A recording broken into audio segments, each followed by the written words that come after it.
Bingele sikwamukele emsakazweni izilomzansi. Sikubingelele sisindi nabalali bomsakazo. Ngibonge nethuba nje lokwazi ukusharisha information. Ngizwe ngathi kude wedokotela ungangisonelela nje kancane.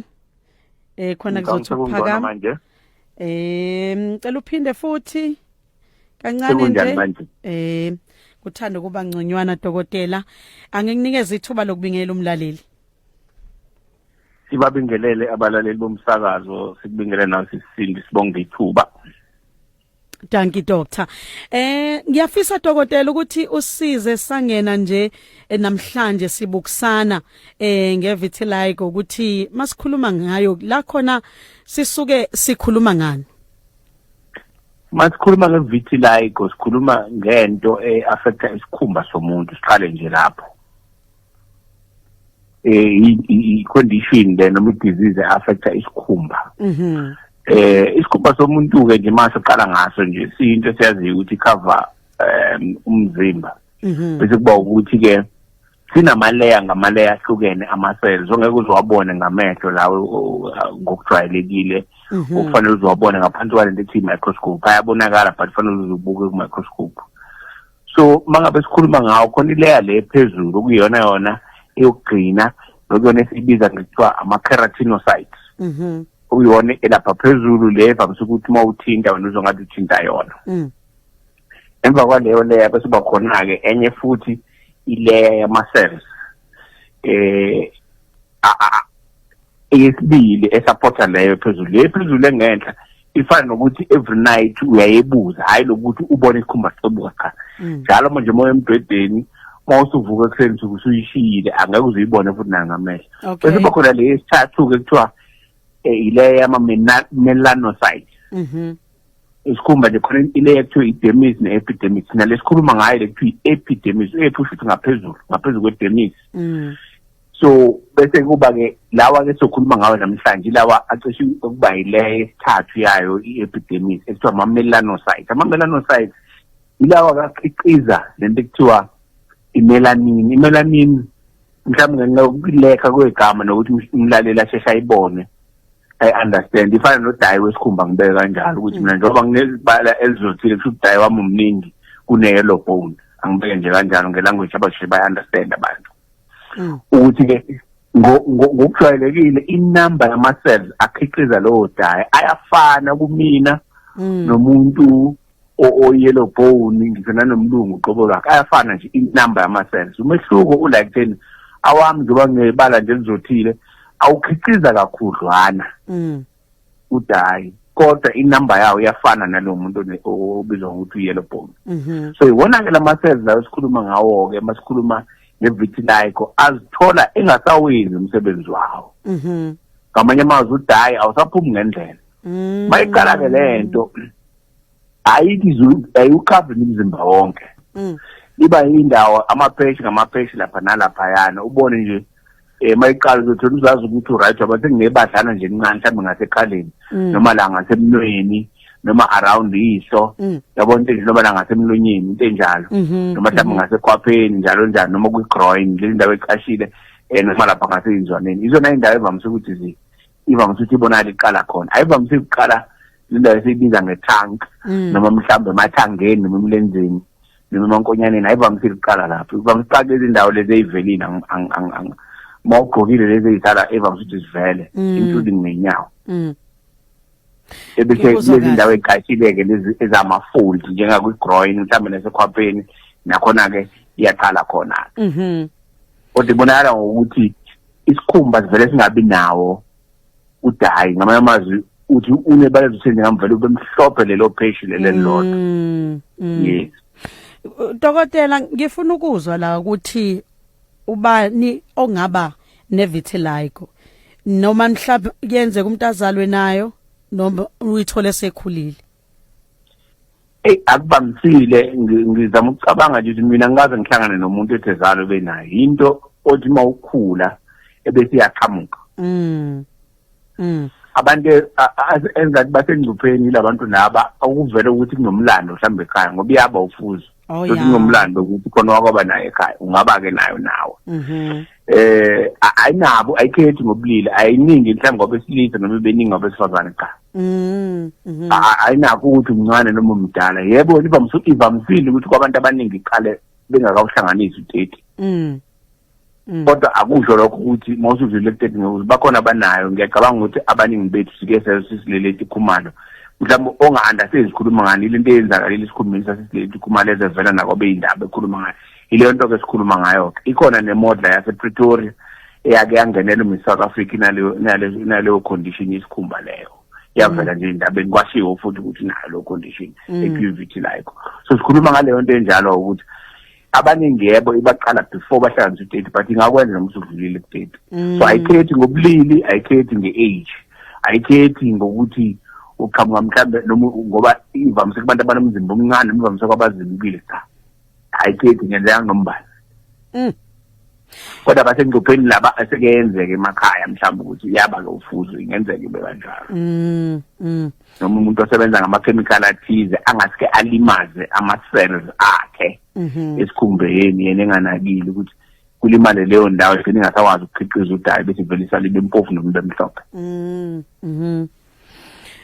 impawu mhlawumbe dokotela noma imbangela sesivela khona ekutheni obani abangayibona besengcupheni mhlambe izimpawu nje uma ungasikhanyisela lapho abanike iqala endaweni mhlambe singalokho ngoba sisho ukuthi ila ulahlekelwa khona ibala lakho angisho kanjalo bese liba mpofu kakhulu noma libe mhlophe lokucishe ifana nephepha ngoba kwabanye ilahle ngalo ndlethu uzubona ngathi kumhlophe lokwephepha manje okeke ube mpofu kakhulu ukuthi ube pink kodwa ube nebala elizuthile njengami ibona abantu evamise ukuthi igqame kalula kubona ngoba umehluko uyashesha ukubonakala awufani nomuntu oyellow bone bayaba nayo vitiligo abantu abama yellow bone ukuthi amkhumbula yena sisileti khumalo wayevele mpofu ngebala wayevele yellow bone kodwa still wakwasabe nayo ngoba noma kunjalo ngishathi umpofu kodwa kusalayo phela usukunawo udayi lethi melanin so mase ngasakhiqize kwanhlobo then kuyabonakala ukuthi ayisekho kwayona lo dayi umncane adu nawo then kuyashintsha isikhumba sakho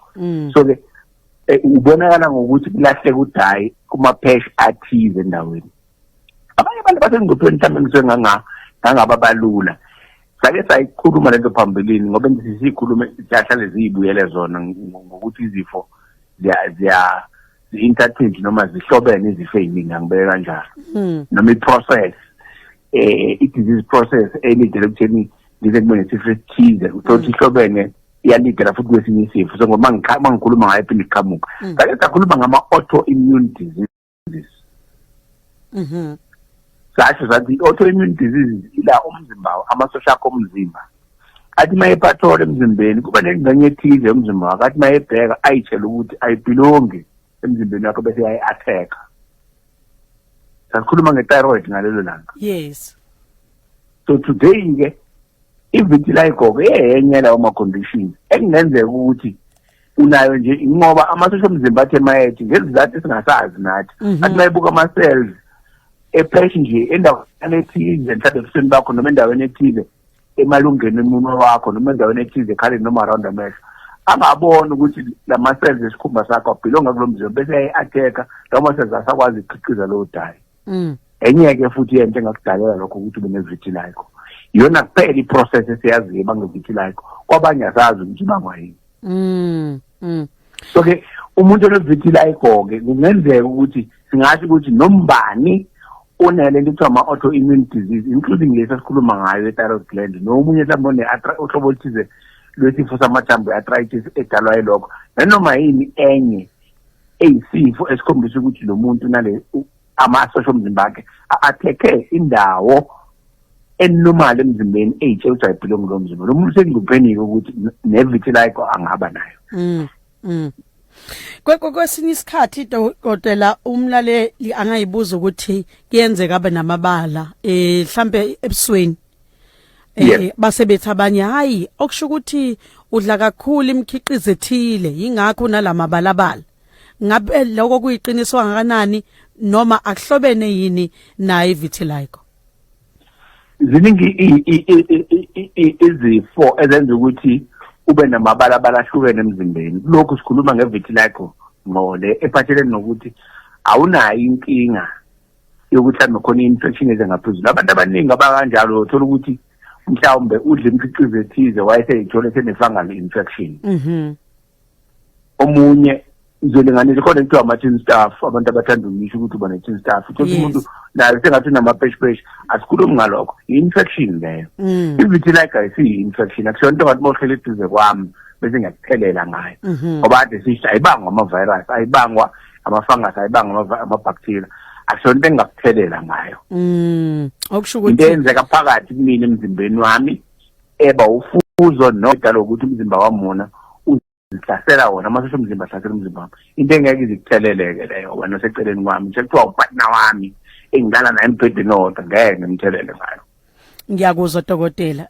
Siyabonga kakhulu ukuthi usicacisele nakulokho. Mangabe ngabuza nje dokotela, sibuyela kuyona i-vitiligo, ngabe ibhlungu? Akusiyona into ebuhlungu futhi akusona isifo siyingozi ngokwaso. Okay. Akusho ukuthi uma bekuthinta kuleyo ndawo leyo engenawo i-pigment, i-melanin noma le ndawo leyo ivele yamhlophe, mayikuthinta nje ube sekuyinkinga. Sikhumbule ukuthi azange sisho ukuthi ihlasela ama-nerves, ihlasela le ngxenye yesikhumba futhi le phezulu lekwena ekhiqiza udayi wesikhumba. Ama-nerves-ke awekho involved kuleyo process yokugula kwakho. So asikho isidingo sokuthi uma uthintwa kuleyo ndawo bese uyithola uzizwa unobuhlungu cha. Okay. Okusho ukuthi ngaphandle mawukuthi bade sisho ukuthi yenzeka nje wena une-autoimmune disease eqale mhlawumbe affect amathambo and then affect nesikhumba sakho. Ubuhlungu bakho lapha budalwa i-vitiligo, budalwa isifo samathambo esidalwa yilento le esithi ukuhlaseleka kwey'ngxenye zomzimba, kanti sizohlaseleka ney'ndawo ezibuhlungu njengama-joint. Mhlawumbe ilabo kuphela-ke kungenzeka, kodwa yona inqubo layo cha ayibangelani ubuhlungu. Iyelapheka dokotela?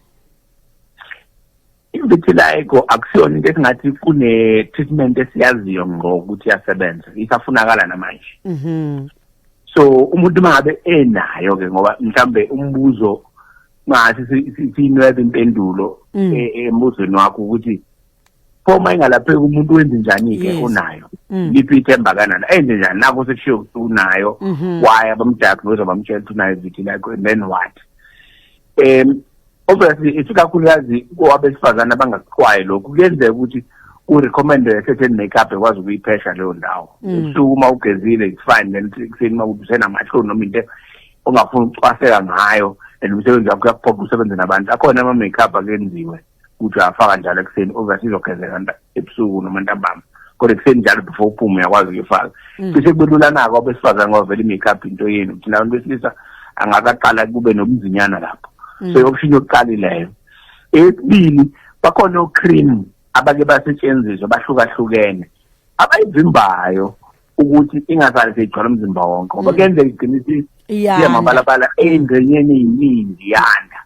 So kubalulekile ukuthi kumele isaqala bakwasola hamba bathi i-vitiligo ibiqala unikezwa o-cream bokuthi lelo bala lakho elincane elilodwa nje lihlale likanjalo ingazi isabalale ney'ngxenye ey'ningi. Ikhona-ke i-treatment ekuyisize lapho not ukuthi iyayiqeda. Okwesithathu i-option yokugcina mhlawumbe singakhuluma ngayo ile yokuthi kuyenzeka kwabanye uma uthola ukuthi mhlawumbe i-pressure elikhulu lelo khona kuthiwa i-skin grafting nama-plastic surgeon ukuthi sikhiphe sifike isikhumba sakhe ima sokwenzeka abantu mhlawumbe abayaziyo labo ile abantu asebeke balimala. Skin grafting iphoqela ukuthi yenziwe kumuntu vele olime mhlawumbe ushile noma uhuzuke engozini yemoto noma wasikwa abantu kambi njalo njalo. Phela mhlawumbe sithathe isikhumba sasethangeni mhlawumbe la esifubeni uhuzuke noma ey'ngalweni la kuyohlezi kuvele khona, sithathe isikhumba sasethangeni sisuse sizobhesha ngase kuleyo ndawo. So nayo i-skin grafting yenziwa kwabanye abantu i-option ukuthi kususe isikhumba esinoma kuleyo ndawo ukuthi inkudlwana le phesha yakho isendaweni ebucayi kodwa futhi engaphesheka, kufakwe lesikhumba lesi esingekho affected, sifike siyikhave kamnandi sikhule nje phezu kwayo ilokhunja nombala wesikhumba sakho ufane nje kahle yonke indawo. Kuyenzeka kwabanye benjalo, yona option enye khona-ke leyo. Ngikuzwa kahle kakhulu dokotela, siyabonga kakhulu ukusicacisela ikakhulukazi noma ngisafisa ukwazi la ukuthi ngiye ngakuzwa uthi mangibona ibala angihambe ngiye emtholampilo. osho ukuthi khona ni okunye engasi vitiligo ibe nomthelela kukona uma ngabe ngasukumanga ngaphandle nje kokwanda kwayo. Ngoba sishilo nje ukuthi ayisiyona isifo esiyingozi, ayibulala ngiqale kanjalo.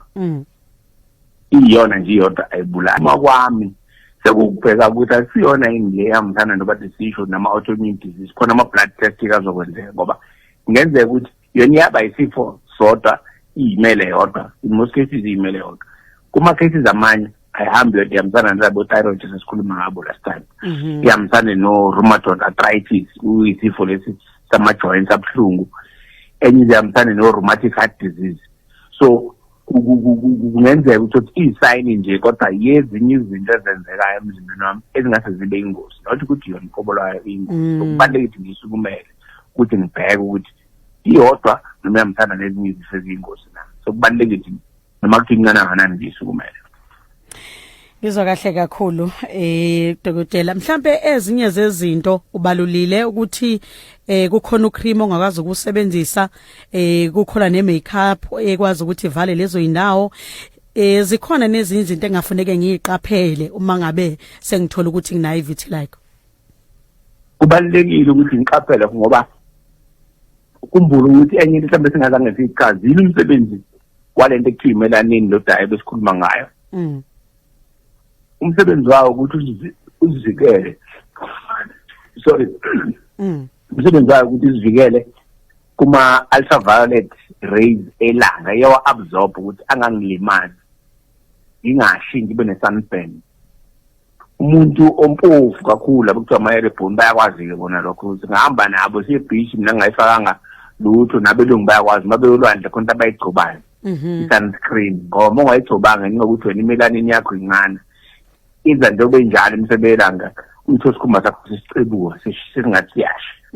Lezi zibale zizothile ayijwayele ukwenzeka loo nto leyo ukuthi isikhumba sishe sicebuka ngenxa yokuthi lawo ma-rays elanga noma imsebelanga i-absorb ile melanin leyo ukuthi ubungozi bayo butheneke ngamanye amazwi behle. Kodwa uma ushotela ile melanin izoba nje. So nomuntu onevitiligo into ebalulekile ukuthi azijwayele sunscreen noma kuthiwa akayifaki-ke makeup le yakhona noma akayitholi treatment mhlambe ezokubamba ukuthi kwande, kodwa nje once one-vitiligo uyijwayeze especially ehlobo noma ebusika ngoba la ewindini ilanga liyashisa ngisho nasebusika, kodwa nje ijwayeze sunscreen yokuvikela isikhumba sakho ngoba uney'ndawo wena emzimbeni wakho ezishoda ngemelanin ekwenza ukuthi ungabi protected kahle elangeni. Ngiyakuzwa Dr. Sithi ukubamba nje kafushane seyindabeni zokugamanxa kwehora ebese sibuya. Mlaleli ligamenxiwa namhlanje sibukisana ngevitiligo, uhlala ke tsane komsakazo izwi lomzansi. Ungakwazi futhi ukuthi usithumelele mangabe ukuthi khona umbuzo nawo ongafisa ukubuza kuyena udokotela senayo la line wethu. Dokotela lisakhona? Yebo sisindi sasekhona. All right. Nasikubambe dokotela usasichazela ngenxa kuba bese seyindabeni zokugamanxa kwehora, ungaqhubeka.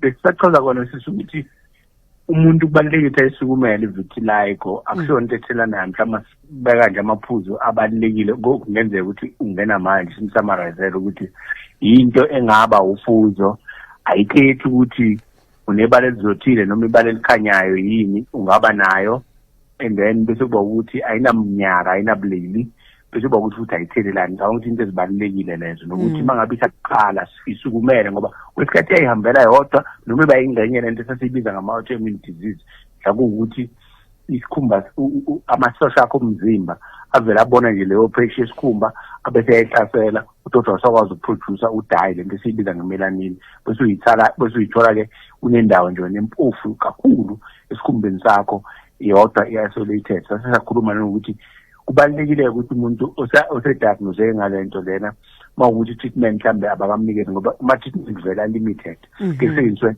ama-makeup ukuyikhava leyo ndawo, kusebenziswe ucream abathize babona ukuthi ingafisaqhubeka akubambisisi sikwazi ukuyilapha. Into isondele ukuyilapheni lento ithi i-skin graft, ukuthi kususwe isikhumba sakwenye indawo engxenye yomzimba wakho esingenankinga sizofakwa sipheshe leyo ndawo leyo ebonakala ukuthi iyona lesilahlekelwe imelanin noma udayi wakhona.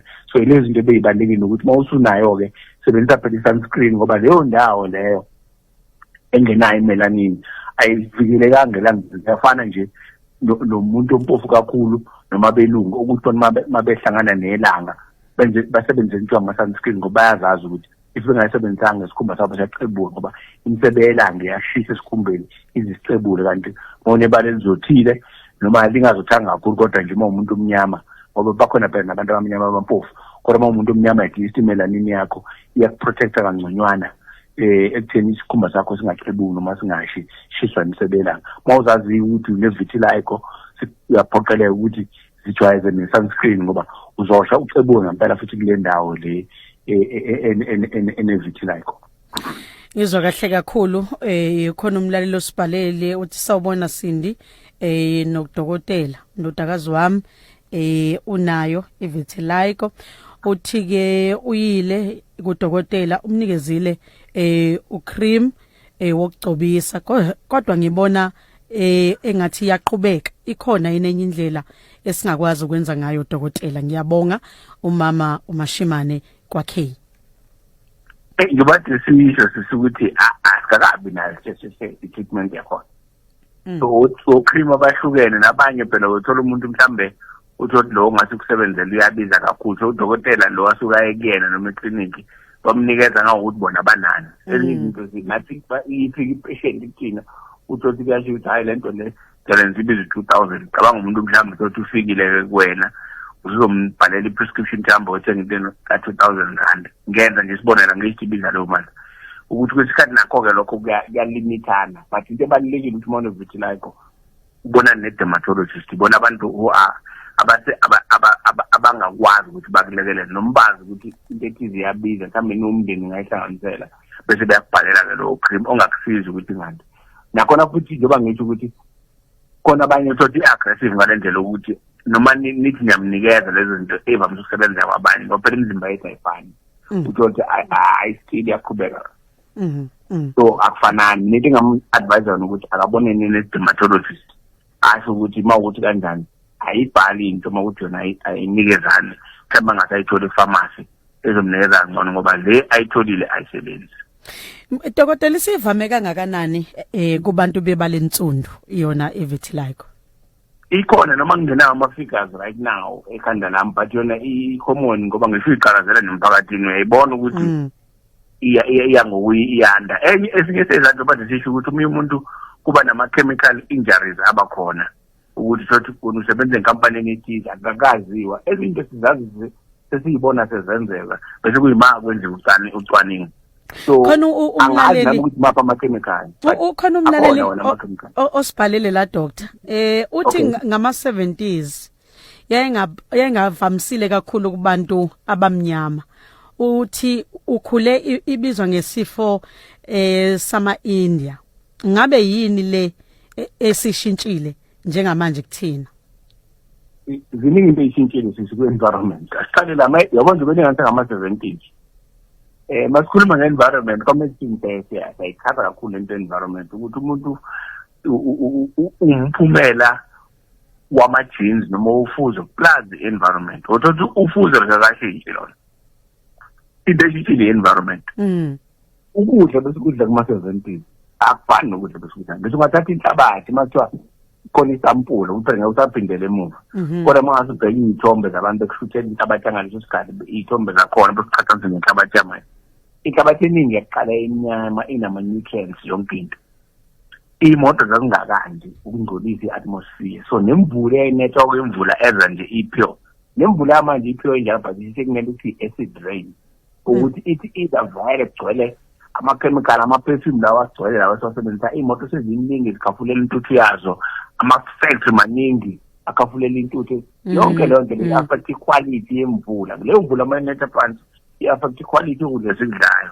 Ungakawafaka ama-chemical usanethisa nje imvula already asafani nakuqala. So ziningi into eyishintshile. Into esiyigcobayo ezinye zazo zithestile but isikhumba sami ukuthi ngithestile into awuzange uthethe phela sami. Ise wena mhlambe kumina umuntu owuhlobo oluthize siyaqala mina izongibangela lo. Kuningi okushintshile ey'ntweni esiyisebenzisayo. Yona nto eshintshile-ke leyo ukuphendula umbuzo womlaleli. Umlaleli usibhalele uthi Ntombi kaMfino nodokotela ngiyabonga ukuthi nikhulume ngevitiligo ngoba nami ngomunye onaso lesi sifo bekunzima kakhulu ukuthi ngizamukele ngendlela esengibukeka ngayo noma ke okwamanje simile singaqhubeki kodwa inkinga yami bekuthi isebusweni uthi uNozipho Gigaba uNozipho uthi inkinga yakhe isebusweni kodwa ke bedlulisa ukubonga nje ukuthi isithinte dokotela ngoba uthi bekunzima kakhulu ukuthi azamukele indlela asebukeka ngayo. Siyabonga kakhulu nathi ke. Mhlambe dokotela sesiphetha nje ngaphambi kokuba ngikudedele ngiyocela ukuthi usize usilekelele la dokotela ukuthi umuntu uma edla ukudla sesivala nje ngapha kwivitiligo sizongena ngapha kancane nje sesiphetha umuntu uma edla ukudla kungenzeka yini uma ebindwa agcine ewuluza umphefumulo wakhe.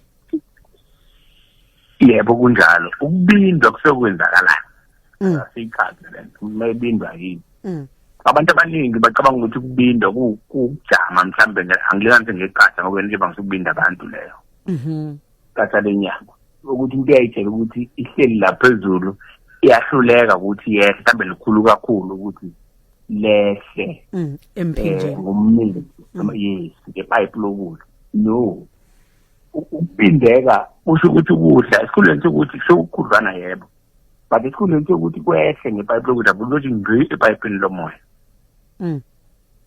electric choking which is why sithi umuntu mangabe bindekile kanjalo lento ukuthi umala emva kwakhe akuflathele bese uhlanganisa izandla zakho zombili la ngasocabangweni yes bese ukamfuna masinyana ngokukhulu ukusheshsha awuwenzi soft wenza ngathi ukamfuna masinyana lokho kwenzani lokho kwenza ukuthi amaphaphu afuthe umoya lo moya bese uyaliphusha lelo qatha elapha phezulu naqala khona ipipe lomoya yes and then bese liyaphuma ke lelo qatha noma yini into ehleli lapho sokubindeka usho ukuthi umgudu womoya uvalekile akho moya ongenayo so ungashona ngophela uphefumula ungaphefumuli sekucime ukuphefumula nje basically yebo ngicela usiphindele dokotela ukuthi uthe wenze njani umuntu uma ehlelwa ileso simo ibizwa ngeHeimlich maneuver